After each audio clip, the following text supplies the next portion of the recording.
Hey, what's up everyone? This is Adam Ghisletta with Avenue 8 Real Estate. So you're thinking of buying a piece of property that has a vineyard planted on it already, or a piece of raw land where vines could be planted in the future. What do you need to know to ensure that you are making the best possible purchase you can?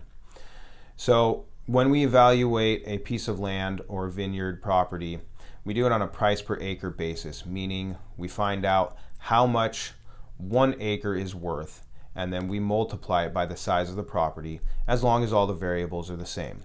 One of those variables is slope. Now, the slope of the property will determine whether it needs an erosion control plan or not, or an ECP. So as a rule, anything under 5% slope needs a vineyard permit but does not need an ECP plan, and these are subject to county approval. As the slope increases, the ECP plans get more intricate and therefore more costly. Therefore, your cost basis to plant goes up. And as a general rule, the steeper the property, the less valuable it is. It's the easiest to plant flat land, and therefore, as a rule, generally, those pieces of property that are flatter are more valuable. The next variable is water. Water is crucial when farming. There are many different ways to get water for a vineyard. You can get groundwater, you can truck water in, you can get reclaimed water, and many different other ways. So some water has chemical makeups that's good for grapes, some bad. And you want to get that tested to make sure that you have enough water and that it is good for farming fruit and grapes. The next thing is location. Location, location, location. Location is king in real estate, and it is king in vineyard properties as well.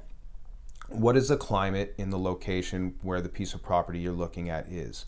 That will determine what kind of varietals could be planted there. Some varietals are worth more than others. For example, Cabernet, as of 2021, is worth about $8,000 a ton, and it is the most expensive grape farmed here in Napa. And as a rule, those properties where Cabernet can be farmed successfully are the most valuable. So the next variable is soil composition. And again, soil is made up from minerals and elements. Some are good for grapes, some are not. So you want to have an expert come in and test the soil to ensure that it is good for growing grapes. Some of the bad elements can be mitigated or removed by working the soil and adding different things to the soil. But you'll want to get that tested to make sure the piece of property you are buying is going to be successful for growing grapes for a long time to come.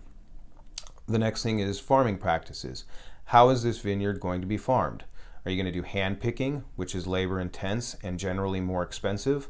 Or are you going to do machine harvesting and machine work, which as a rule is cheaper, but there are other variables that come with machine harvesting and machine farming as well.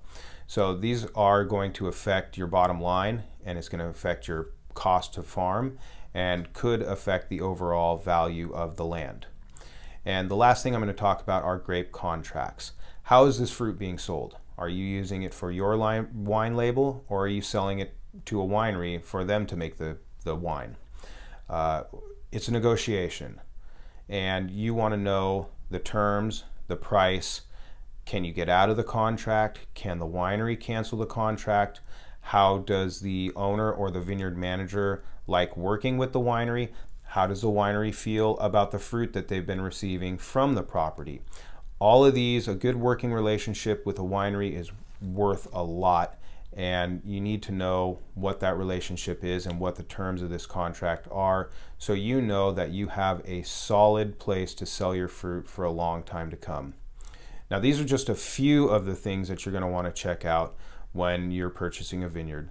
Luckily, you know me, and I have developed relationships with many experts in all these different fields that we will use to help evaluate a piece of property before you purchase it. I am going to make more videos breaking down some of the different variables that I went over in greater detail, so watch for those.